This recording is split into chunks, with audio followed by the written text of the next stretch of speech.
Assalamualaikum warahmatullahi wabarakatuh. Balik lagi di channel Sinau Geografi bersama saya Pak Miftah. Dan di video kali ini kita akan bahas tentang materi fenomena geosfer. Nah, pada materi ini lebih kompleks ya, lebih banyak, dan mungkin video ini akan jauh lebih panjang daripada video-video sebelumnya. Namun sebenarnya dalam materi di video ini saya sudah bahas secara sub materinya di beberapa video sebelumnya. Nanti semua link-link video yang ada yang sudah saya buat akan saya cantumkan di deskripsi, sehingga untuk penjelasan lengkapnya kalian bisa tinggal klik aja videonya di link deskripsi. Dan untuk materi ini adalah materi geografi kelas 10, khususnya bab fenomena geosfer di kurikulum Merdeka. Nah, untuk kurikulum Merdeka ini memang materinya lebih banyak ya untuk kelas 10 di fenomena geosfer. Padahal sebagian materi ini kalau di kurikulum 2013 itu masuk ke kelas 11, tapi tidak apa-apa, jadi akan saya kupas hanya secara general saja. Yuk kita mulai materinya.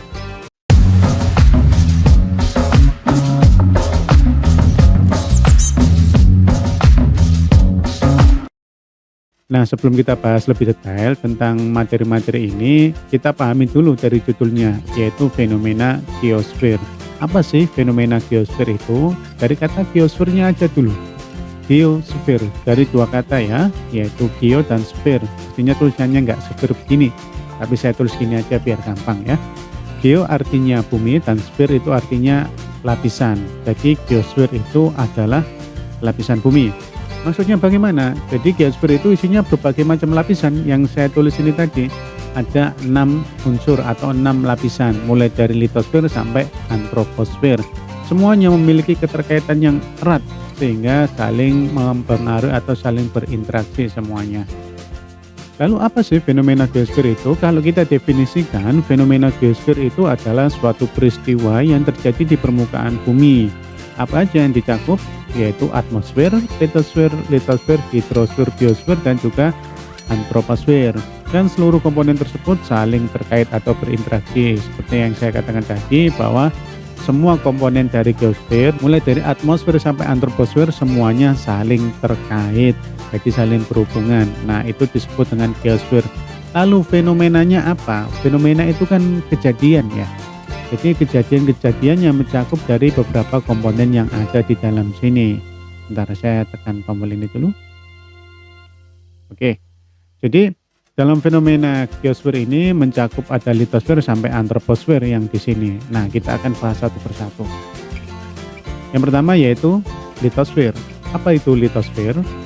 Di pertemuan sebelumnya saya sudah pernah bahas tentang litosfer, tapi kali ini akan saya bahas tapi secara umum aja ya. Karena materinya kita menyangkut tentang fenomenanya saja, fenomena geosfer, di mana unsurnya ada berbagai macam ini.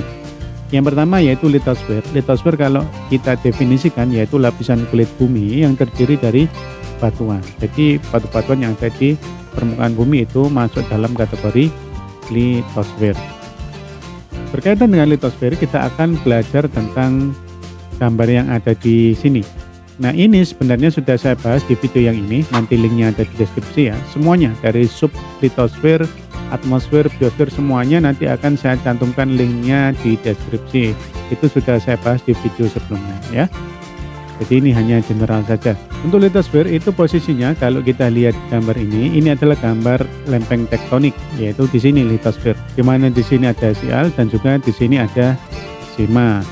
Di sini ada lempeng benua, di sini ada lempeng samudra. Semuanya bertabrakan sehingga menimbulkan fenomena litosfer, yaitu fenomena tabrakan lempeng tektonik. Dampaknya apa? Dampaknya sangat banyak sekali. Dari fenomena litosfer ini kita bisa melihat secara nyata di permukaan bumi itu beberapa wujud efek atau wujud dampaknya. Yang pertama, kita pernah lihat gunung. Kalian pernah lihat gunung kan, atau pegunungan? Nah, gunung atau pegunungan itu adalah efek dari fenomena litosfer, di mana adanya tabrakan lempeng tektonik. Di sisi lain ada juga sampai membentuk gunung api.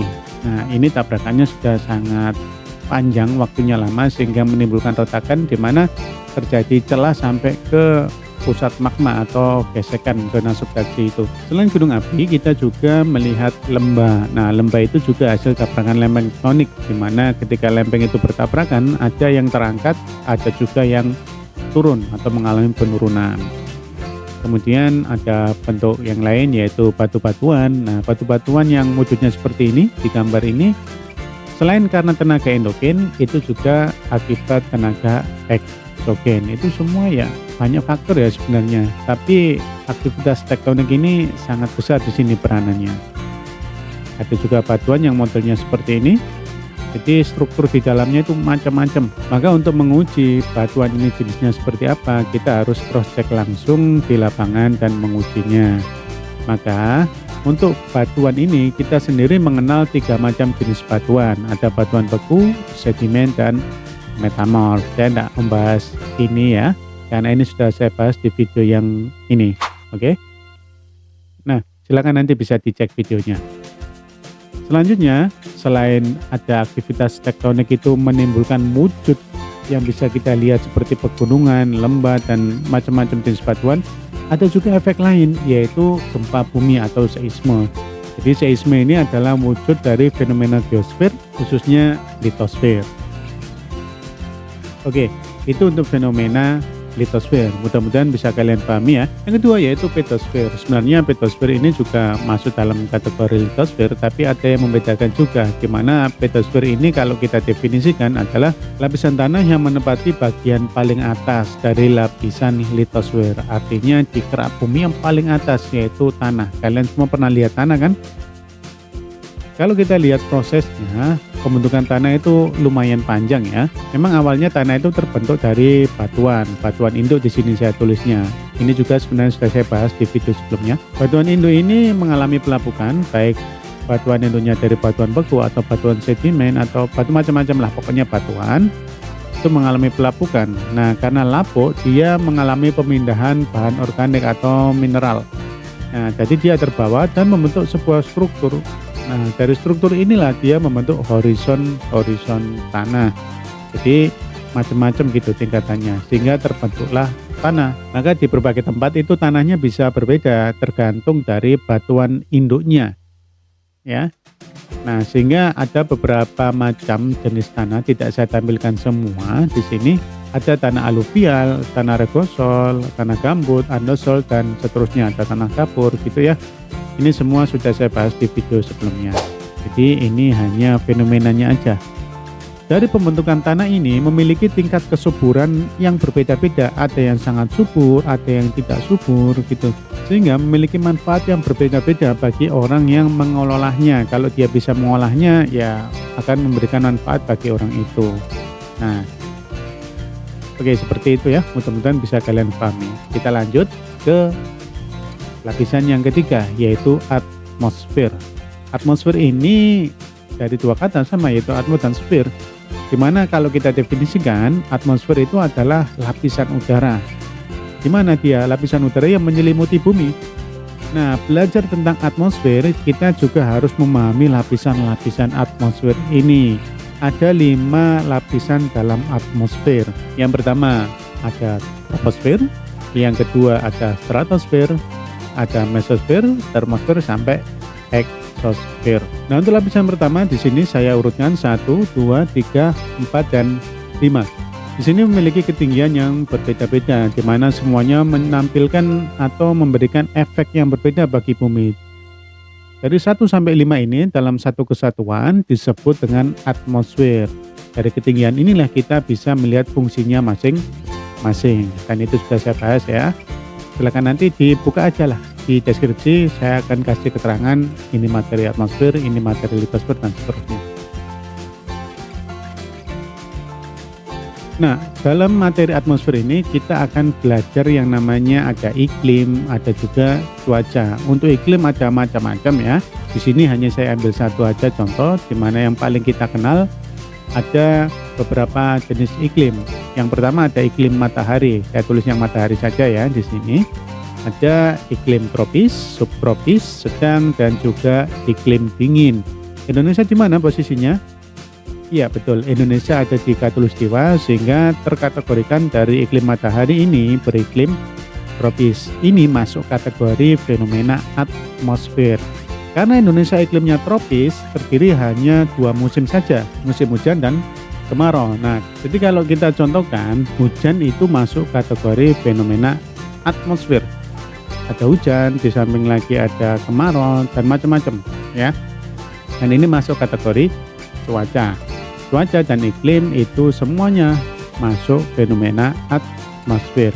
Ini positif kalau jumlahnya cukup tidak merugikan manusia. Tapi kalau kategorinya besar bisa menjadi sebuah badai ya. Kalau kalian pernah lihat halilintar atau guntur, itu juga masuk kategori fenomena atmosfer.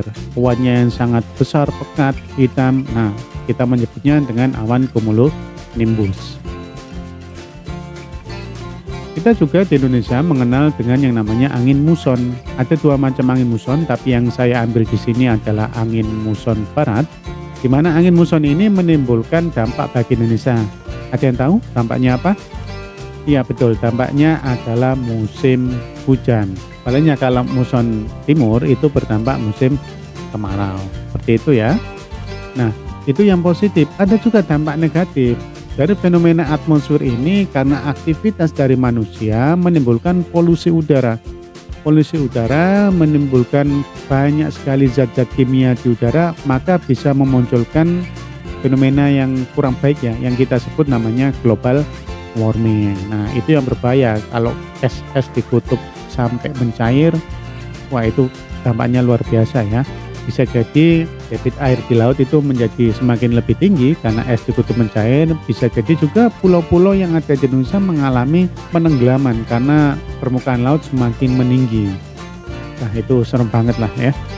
Oke, itu untuk materi atmosfer. Kita lanjut lagi ya, yaitu fenomena hidrosfer. Hidrosfer ini dari dua kata, hydro. Hydro kalau kita definisikan kan gampang ya. Hydro itu air, maka hidrosfer itu kalau didefinisikan yaitu air yang ada di permukaan bumi. Baik yang wujudnya berupa air asin atau laut, atau lautan, samudra, maupun air yang berada di daratan.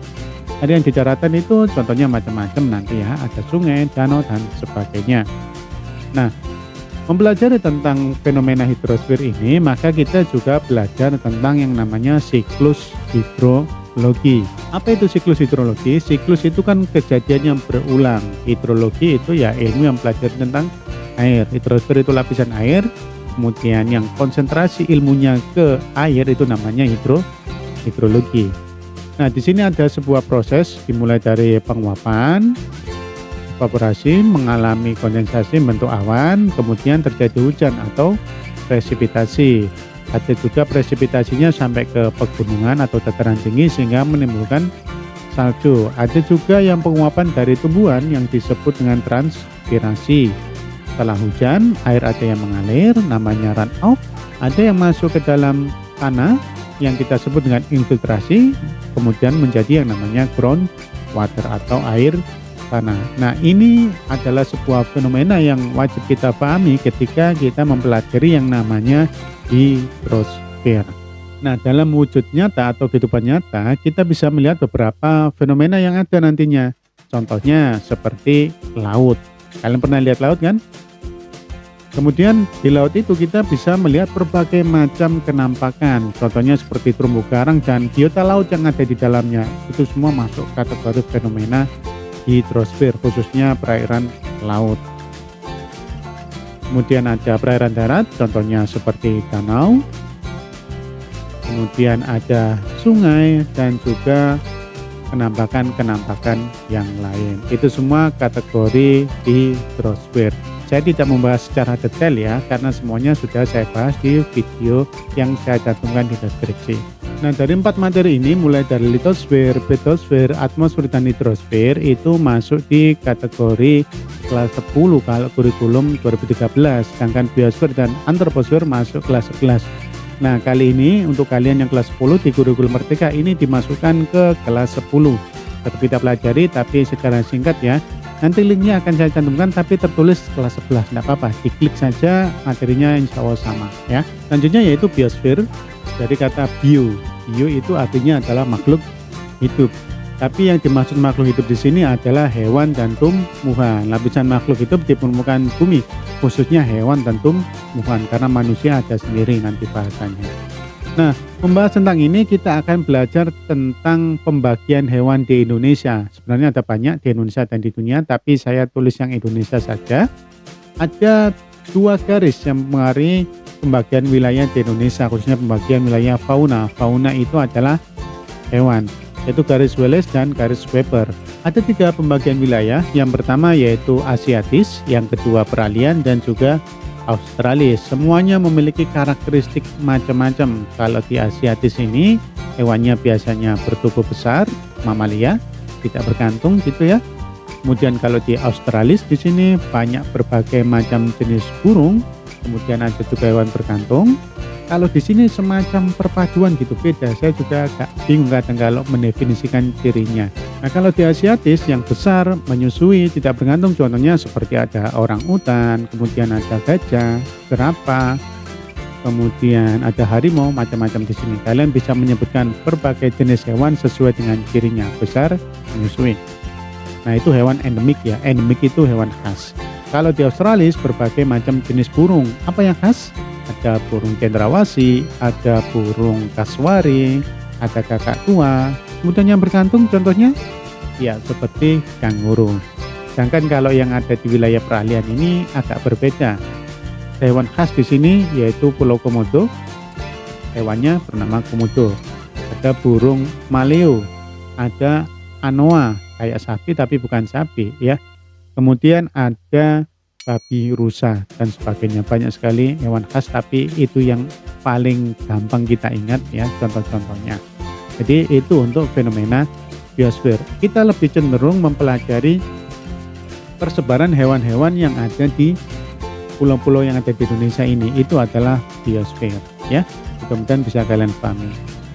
Kemudian yang terakhir yaitu antroposfer.